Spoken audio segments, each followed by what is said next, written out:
Hello dear exam comrades, তোমাদের প্রত্যেককে welcome exam comrades ইউনিভার্সিটিতে।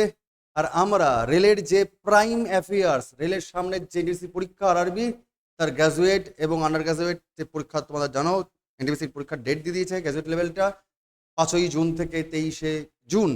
সেই পরীক্ষা টার্গেট রেখে মোস্ট ইম্পর্টেন্ট কারেন্ট অ্যাফেয়ার্স, যেটা নিয়ে তোমরা বারবার করে বলছিলে স্যার ডাউট থেকে যাচ্ছে কত পড়বো কি পড়বো না, সেই নিয়ে কিন্তু খুব খুব ইম্পর্টেন্ট টপিকগুলোকেই খবরে আনছি, নজরে আনছি, যেটা আমাদের র্যাপিড রিভিশন করার জন্য। তো যারা যারা জয়েন করে গেছো টেলিগ্রাম গ্রুপে, তারা তো খুব ভালো কথা। যারা জয়েন করোনি এখনো এই সমস্ত ক্লাস এবং তার নোটগুলোকে আপডেট করে নেওয়ার জন্য, তারা অবশ্যই ডেসক্রিপশন বক্সে দেওয়া লিঙ্কে জয়েন করে যেও। চলো আজকে পরের ক্লাসে চলে আসি পরের টপিক নিয়ে, এবং র্যাপিড র্যান্ডাম রিপিট করবো, আমরা রিভিশন করব প্রাইম খবরগুলোকে নিয়ে। তোমাদের কোশ্চেন দেখা যাচ্ছে স্ক্রিনে। First question, which company signed a MoU চুক্তি করেছে? Which company signed a MoU with the Ministry of Labor and Employment? কোশ্চেনের ব্যাকগ্রাউন্ডগুলোকে বোঝার চেষ্টা করা যায়, কোন ধরনের কোশ্চেন দিচ্ছে বা আসার চান্স রয়েছে, কেন আমি তুলে নিয়ে এসেছি। Which company signed a MoU, Memorandum of Understanding, with the Ministry of Labor and Employment to boost employment through the National Career Service Portal? National career service পোর্টালের মাধ্যমে কর্মসংস্থান বৃদ্ধির জন্য কোন কোম্পানি শ্রম ও কর্মসংস্থান মন্ত্রকের সঙ্গে একটি চুক্তি সম্পাদন করেছে? Option A Uber, option B Ola, option C Rapido, option D Zomato. দ্রুত কমেন্টে জানিয়ে দাও যে স্যার অ্যান্সার কোনটা হবে।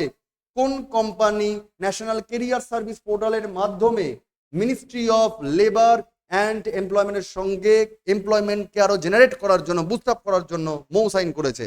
উবার, ওলা, র্যাপিডো নাকি জোম্যাটো? স্যার অ্যান্সার কি হবে? স্যার এর answer Rapido.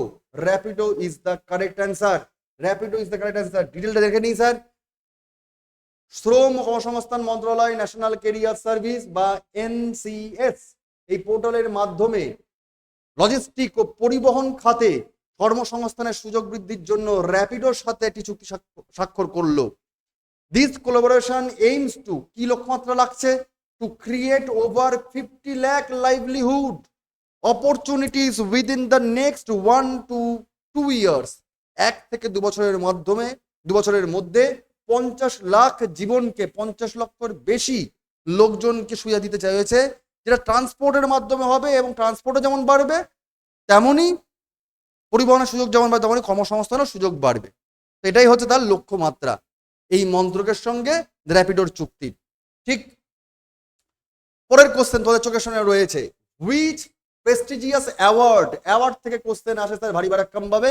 Which prestigious award was conferred upon Satwik Sairaj Rankireddy and Chirag Shetty on May 1, 2025 সালে? সাত্বিক সাইরাজ, রাঙ্কি রেড্ডি অ্যান্ড চিরাগ শেট্টিকে কোন অ্যাওয়ার্ডে বা কোন পুরস্কারে মর্যাদা দেওয়া হলো এই সাম্প্রতিক 1 মে 2025 সালে? খুব রিসেন্ট কোশ্চেন যদি দেয় তাহলে এই অ্যাওয়ার্ড থেকে কিন্তু এই ধরনের আপডেটেড কোশ্চেন আসতে পারে। তোমরা ভাবতেও পারবে না, হয়তো বলবে স্যার এত কাছাকাছি পরীক্ষা কোশ্চেন কি দেবে? অনলাইন সিবিটি টেস্ট স্যার দিতেই পারে। তো দেখে যাও এগুলো একদম অফবিট অ্যাওয়ার্ড, সেগুলো দেখে যেতে হবে স্যার। কোনটা বলো? অপশন কি হবে? অর্জুন পুরস্কার, নাকি দ্রোণাচার্য পুরস্কার, নাকি মেজর ধ্যানচাঁদ পুরস্কার, খেলরত্ন পুরস্কার, নাকি পদ্মশ্রী অ্যাওয়ার্ড? এই সাত্বিক সাইরাজ, রাঙ্কি রেড্ডি এবং চিরাগ শেট্টিকে নিচের কোন মর্যাদাপূর্ণ পুরস্কার দ্বারা ভূষিত করা হয়েছে? দ্রুত অ্যান্সার জানাও স্যার। স্যার এর অ্যান্সার কোচেদের জন্য। কোচেদের জন্য কোন award? Major Dhyan Chand Khel Ratna award.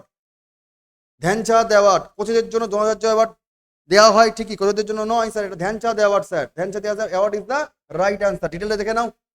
Indian badminton duo শক্তি Sairaj, Rankireddy and Chirag Shetty receive major Dhyan Chand Khel Ratna award. কত তারিখ পেয়েছে স্যার? 1 মে 2025 সাল। ঠিক আছে।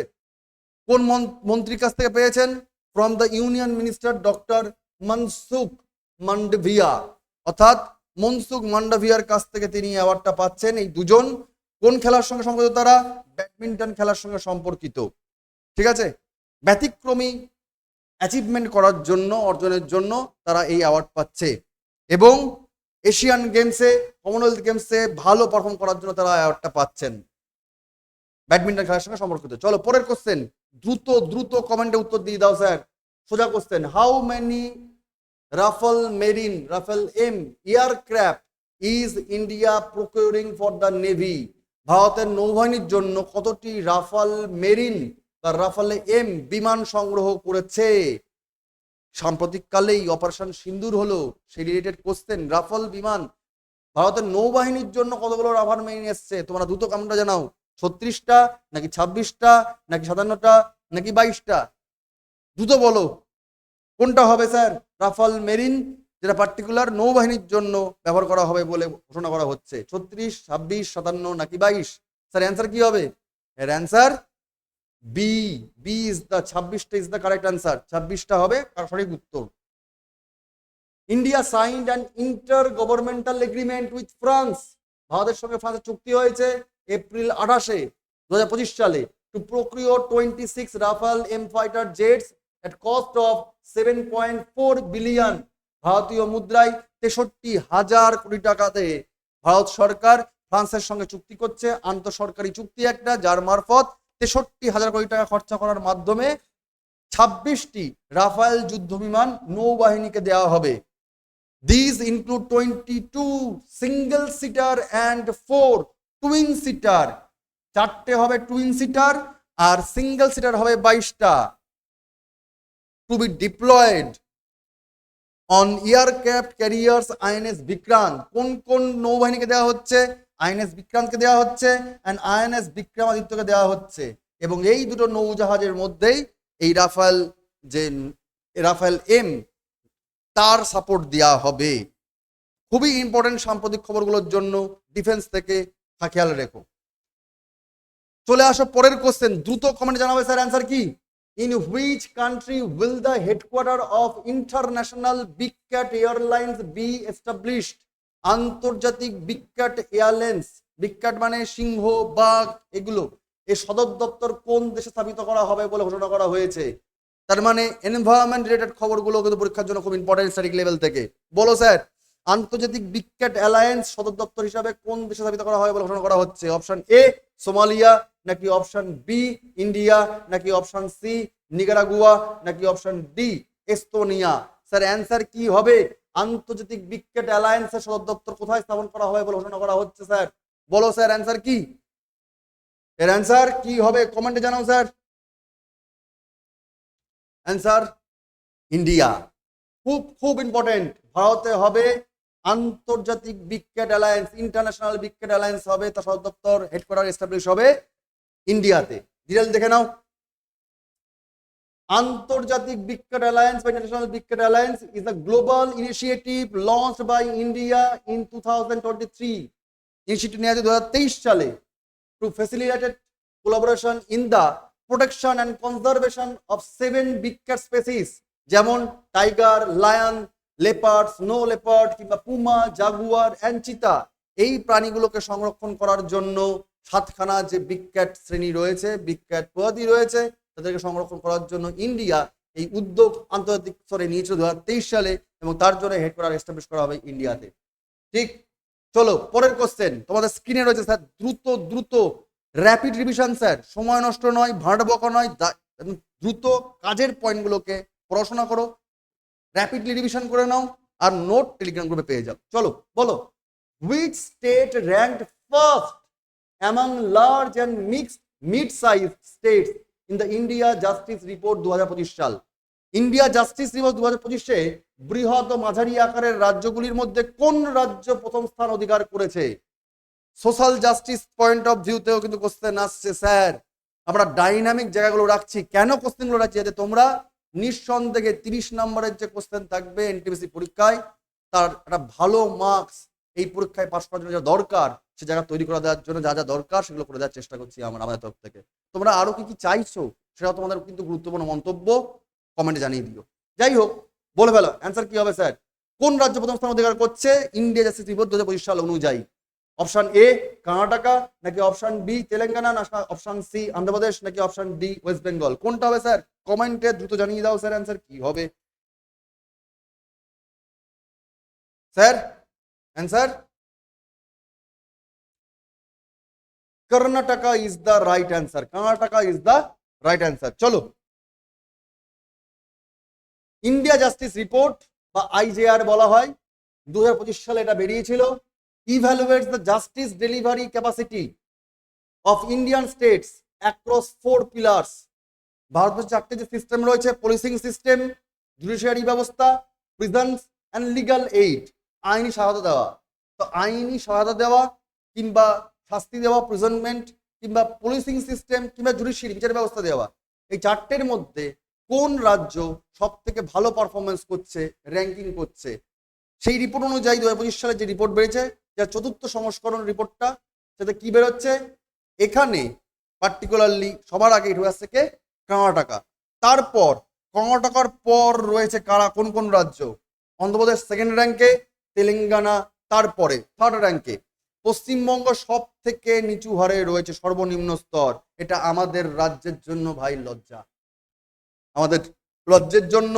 না পুলিশিং সিস্টেম, না জুডিশিয়ারি সিস্টেম, না প্রিজন, না লিগাল এইড ঠিকঠাক ভাবে ডেলিভার হচ্ছে। এটা আমরা কেউ দাগ লাগিয়ে দিচ্ছি না, দাগ লাগিয়ে দিচ্ছে কে, 4th edition of the India justice report IGR 2025 সাল, যেখানে কর্ণাটক সবার ওপরে, অন্ধ্রপ্রদেশ 2nd, তেলেঙ্গানা 3rd এবং সবার নিম্নে পশ্চিমবঙ্গ। যাই হোক, চলো পরের কোশ্চেন চলে আসি, পরের টপিকে চলে আসি। পিএসসি পরীক্ষাটা তো পুরোপুরি এসএসসি পরীক্ষার মতো করে দেওয়া হলো, জাস্টিস আসবে কোত্থেকে? এখন পিএসসি ছেলেপুলেরা বাধ্য হবে এর জন্য, কিছু করার নেই। যেটুকু পারবো বাবা আমাদের দিক থেকে করার আমরা করে যাওয়ার চেষ্টা করব। বেশি দিন সময় নেই, মন দিয়ে খাটো, আর কি করা যাবে। আমাদের দুর্বল মানুষদের পড়াশোনা ছাড়া কোনো শক্তি নেই বাবা, এইটুকু শুধু বলতে পারি, মন দিয়ে পড়ো বাবা। আচ্ছা, আর কি দেখতে পাচ্ছি, এটা হচ্ছে মাঝারি রাজ্যগুলোর মধ্যে দেখা গেল। ছোট রাজ্যগুলোর মধ্যে স্যার সিকিম তালিকার শীর্ষে রয়েছে, তারপরে হিমাচল প্রদেশ রয়েছে, তারপরে অরুণাচল প্রদেশ রয়েছে। যেগুলো আকারে ছোট রাজ্য, যে জুরিসডিকশন কম, সেখানে সিকিম নাম্বার 1-এ, 2nd তোমার রয়েছে হিমাচল প্রদেশ, 3rd তোমার অরুণাচল প্রদেশ। ঠিক আছে, কর্ণাটক 10-এর মধ্যে সম্মিলিতভাবে 6.78 স্কোর করেছে, যা সর্বোচ্চ স্থান করে নিয়েছে। তারপরে অন্ধ্রপ্রদেশ বলেছিলাম যে 6.32 র্যাঙ্ক করেছে, মানে স্কোর করেছে। তেলেঙ্গানা 6.1 র্যাঙ্ক করেছে। তারপরে তোমার কেরালা করেছে 6.9, তামিলনাড়ু তারপরে করেছে তোমার 5.6। তাহলে যদি বলা হয় বৃহৎ রাজ্যের দিক থেকে, তাহলে কর্ণাটকা প্রথম, কর্ণাটকা প্রথম 1, 2-এ তোমার অন্ধ্রপ্রদেশ, 3-এ তোমার তেলেঙ্গানা, 4-এ তোমার কেরালা, 5-এ তোমার তামিলনাড়ু, লোয়েস্ট পশ্চিমবঙ্গ, যার স্কোর হচ্ছে 3.36%। চলো, কিছু বলার নেই। পরের কোশ্চেন তোমাদের স্ক্রিনে, which of the first bank in India two install an ATM on train? রেলের কোশ্চেন, ট্রেন রেলওয়ে কিন্তু তো দেবেই, তার সঙ্গে ইকোনমিক কোশ্চেন দেওয়ার চান্সেস রয়েছে। তোমরা কোশ্চেনটার অ্যান্সার দাও। খুব খুব ইম্পর্টেন্ট কোশ্চেন, খুব খুব ইম্পর্টেন্ট কোশ্চেন। ভারতের প্রথম কোন ব্যাংক ট্রেনে এটিএম স্থাপন করেছে? Option A bank of Baroda, নাকি অপশন বি কানাড়া ব্যাংক, নাকি option C bank of Maharashtra, নাকি option D Indian overseas bank? দেখি কে উত্তর দিতে পারে, ফটাফট উত্তর দাও কমেন্টে। কোনটা হবে sir answer? Bank of Baroda, Canara bank, নাকি ব্যাংক অফ মহারাষ্ট্র, নাকি ইন্ডিয়ান ওভারসিজ ব্যাংক? কোন ব্যাংক ইন্ডিয়াস ফার্স্ট ব্যাংক যেটা ট্রেনে ট্রেনে রেলওয়েতে ব্যাংকিং সিস্টেম চালু করে দিয়েছে, অন এ ট্রেন এটিএম চালু করেছে? কোন ইন্ডিয়ার প্রথম bank? Bank of Baroda, Canada, নাকি ব্যাংক অফ মহারাষ্ট্র, নাকি ইন্ডিয়ান ওভারসিজ ব্যাংক? স্যার এটার answer bank of Maharashtra. Bank of Maharashtra ভারতবর্ষের প্রথম ব্যাংক যে ইনস্টল করছে এটিএম অন ট্রেন। ডিটেল কি স্যার? ডিটেলটা হচ্ছে the public sector bank, Bank of Maharashtra, has become first bank of India to install an automated teller machines. ATM এর full form, application পরীক্ষা আসতে পারে, an automated teller machine পরীক্ষায় ফুল ফর্মও আসে। সরকারি খাতের ব্যাংক একটা, পাবলিক সেক্টর ব্যাংক একটা, ব্যাংক অফ মহারাষ্ট্র, যেটা ভারতের প্রথম ব্যাংক যে এটিএম মেশিন ট্রেনের মধ্যে ইনস্টল করছে। ATM was installed on the Mumbai Mamad Panchavati express. পরীক্ষার জন্য খুব ইম্পর্টেন্ট।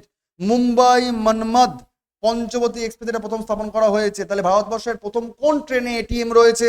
ইন্ডিয়ার ফার্স্ট ট্রেন, যদি কোশ্চেনটা ঘুরিয়ে দেয়, ইন্ডিয়ার ফার্স্ট ট্রেন যেখানে এটিএম রয়েছে তার অ্যান্সার হচ্ছে মুম্বাই মানমাদ পঞ্চবটি এক্সপ্রেস। কোন ব্যাংকের আছে? এটি ব্যাংক অফ মহারাষ্ট্র আছে। খুব খুব ইম্পর্টেন্ট পয়েন্ট। এছাড়া যদি আমরা ব্যাংক অফ মহারাষ্ট্র নিয়ে বেসিক কিছু জিকে দেখে নিই তাহলে কি দেখবো? Bank of Maharashtra was Incorporated as a private bank on 16 September 1935। প্রথমে প্রাইভেট ব্যাংক হিসেবে এটাকে ইনকর্পোরেট করা হয়েছিল, তৈরি হচ্ছিল। It recommended its banking operation on 8 February 1936। 36 সালে 8ই ফেব্রুয়ারি থেকে এটা তার ব্যাংকিং কাজকর্ম প্রক্রিয়া শুরু করে। It was nationalised by the government of India in 1969। 1970 সালে এটা ভারত সরকারের দ্বারা জাতীয় বা রাষ্ট্রায়ত্তকরণ করা হয়, যার হেডকোয়ার্টার তোমার রয়েছে পুনেতে। ব্যাংক অফ মহারাষ্ট্র ট্যাগলাইন কি? এক পরিবার এক ব্যাংক, এক পরিবার এক ব্যাংক। এবং বর্তমানে এর এমডি এবং সিইও কে আছেন? Nidhu Saxena. Update current affairs দিয়ে দিয়েছি বাবা, জিকে দিয়ে দিয়েছি, মন দিয়ে পড়ো। ইন্ডিয়ার first train Mumbai Manmad Panchavati express, যেখানে first bank of Maharashtra ATM install করলো। খুব খুব ইম্পর্টেন্ট পয়েন্ট পরীক্ষার জন্য। চলে আসো পরের question. Which of the following is the first bank that introduce ATM in India? ভারতে এটিএম চালুকারী প্রথম ব্যাংক কোনটা? আমরা জানি স্ট্যাটিক জিকে থেকে কোশ্চেন দেবে স্যার। আমরা দেখলাম ট্রেনের মধ্যে এটিএম প্রথম চালু করা হয়েছে, তাহলে তোমরা বলো ভারতে এটিএম চালু করা হচ্ছে কোন ব্যাংক? এসবিআই নাকি এইচএসবিসি নাকি আইসিআইসি ব্যাংক নাকি আইডিএফসি ব্যাংক? কোন ব্যাংক প্রথম এটিএম চালু করেছিল? কোন ব্যাংক প্রথম এটিএম চালু করেছিল sir? Easy, central state bank of India, SBI. Hong Kong and Shanghai Bank Corporation introduced the ATM concept in India 1987. Hong Kong and Shanghai bank corporation ভারতবর্ষে প্রথম এই কনসেপ্টটা 1987 সালে নিয়ে এসেছিল। The first ATM was set up in Andheri east, Mumbai. মুম্বাইয়ের আন্ধেরি ইস্টে প্রথম এই এটিএম যে সেট আপটা এটাকে ইনস্টল করা হয়েছিল। HSBC is one of the largest banking and financial service institution. আচ্ছা একটু ভুল বলেছি স্যার, এটার অ্যান্সার এসবিআই হবে না, এটার অ্যান্সার HSBC হবে। মারাত্মক ভুল, খেয়াল রেখো। ভারতের প্রথম এটিএম চালু করেছে HSBC মুম্বাইতে, HSBC মুম্বাইতে, ঠিক আছে। Hong Kong and Shanghai bank corporation HSBC, Hong Kong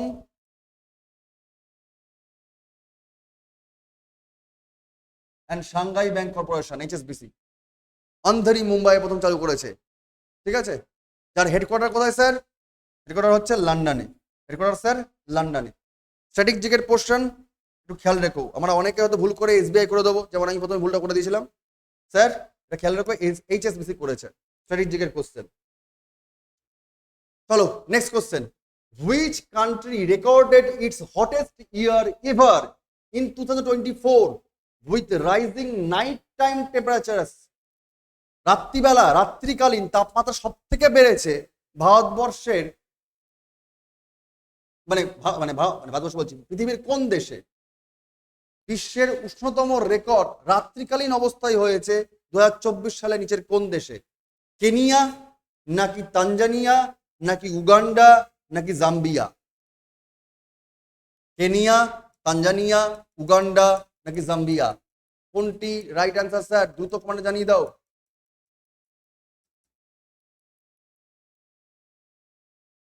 রাত্রিকালীন তাপমাত্রা বৃদ্ধি পাচ্ছে কোন রাজ্যে?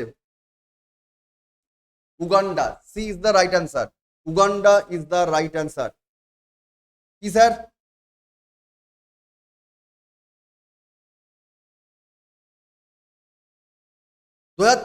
সালের রিপোর্ট অনুযায়ী বলছে তানজানিয়া ছিল সব থেকে বেশি তাপমাত্রা রাত্রিকালীন, যার ন্যাশনাল তাপমাত্রা ছিল 24.3 ডিগ্রি সেলসিয়াস, ঠিক আছে। কিন্তু এবার 1.1 ডিগ্রি সেলসিয়াস, 1.1 ডিগ্রি সেলসিয়াস এবার বেড়েছে কোথায়? উগান্ডা অঞ্চলে, যেটা রেকর্ড ভেঙে দিচ্ছে, ঠিক আছে। তার জন্য sir due to El Nino effect এবং পজিটিভ ইন্ডিয়ান ওশান ডিপোল, যাকে আইওডি বলি, তোমরা ভুল এগুলো পড়ো, has raised concerns about the impact on agriculture as 80% of the country's population depends on the farming. এল নিনো এবং ভারত মহাসাগরীয় যে ডাইপোল, তার প্রভাব পড়ছে এখানে, এবং যেটা ডাইরেক্ট চাষবাসকেও কিন্তু ক্ষতি করছে, যেখানে 80% লোকই চাষ এর উপর নির্ভর করে থাকে।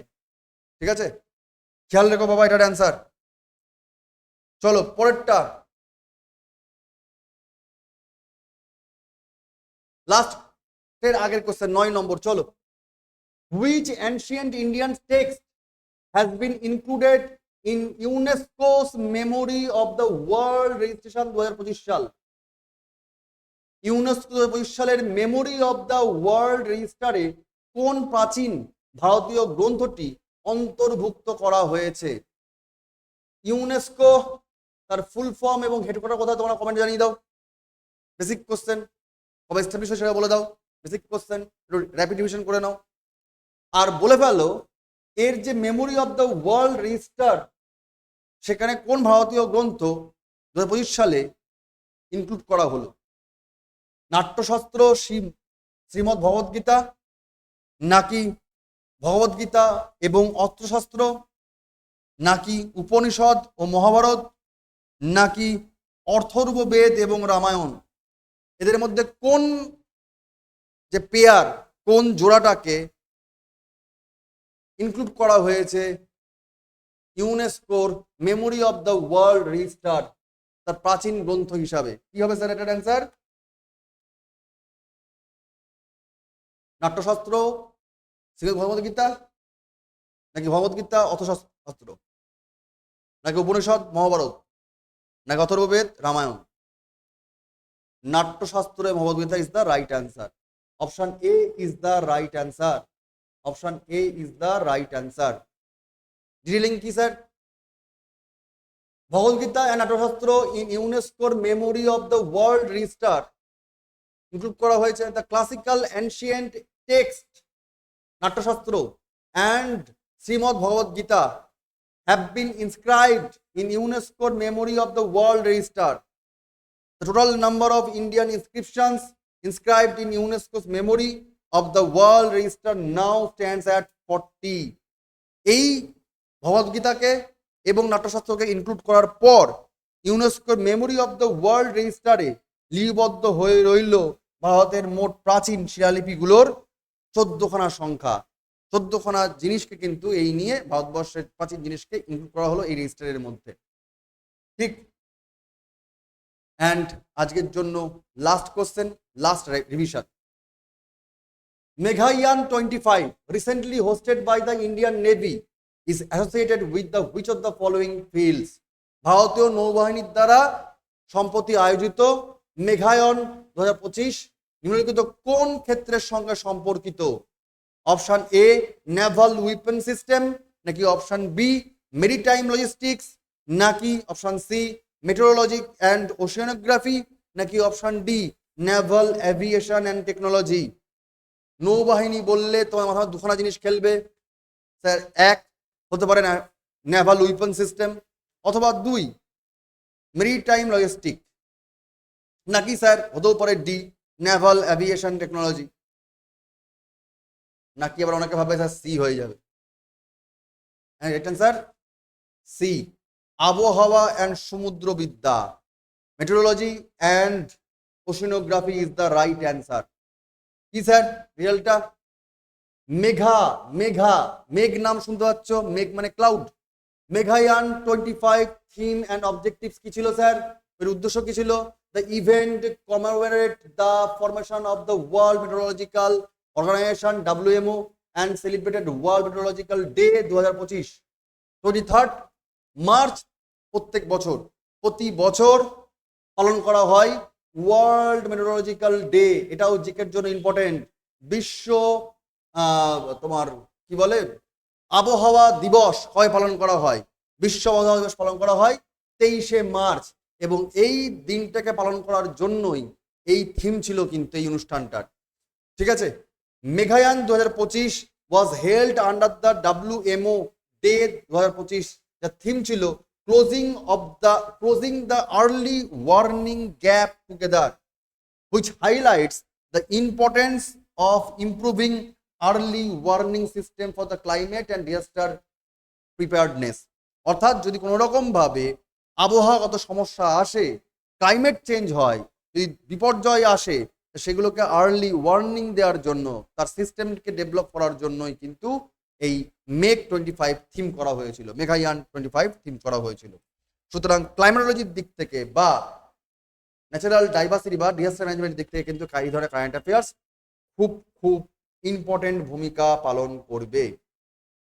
তো আমরা দেখতে দেখতে দুটো রেলের session prime affairs most important টপিকগুলো বুঝতে পারছো, ডাইনামিক জায়গাতে তুলে আনা হচ্ছে বিভিন্ন এপিসোডে।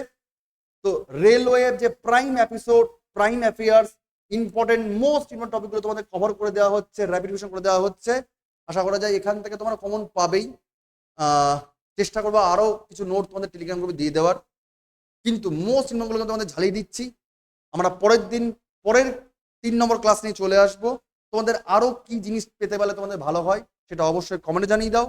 আর অবশ্যই যারা এখনো যুক্ত হওনি, ক্লাসটা দেখছো সবে, তারা দেখো ডেসক্রিপশনে টেলিগ্রাম গ্রুপের লিঙ্ক আছে, এই নোটসগুলো এবং ক্লাস বিষয়ে সমস্ত কিছু আপডেটস টেলিগ্রাম গ্রুপে দিয়ে দেওয়া হবে। আজ এই অবধি 3 নম্বর এপিসোড নিয়ে খুব শীঘ্রই দেখা হচ্ছে।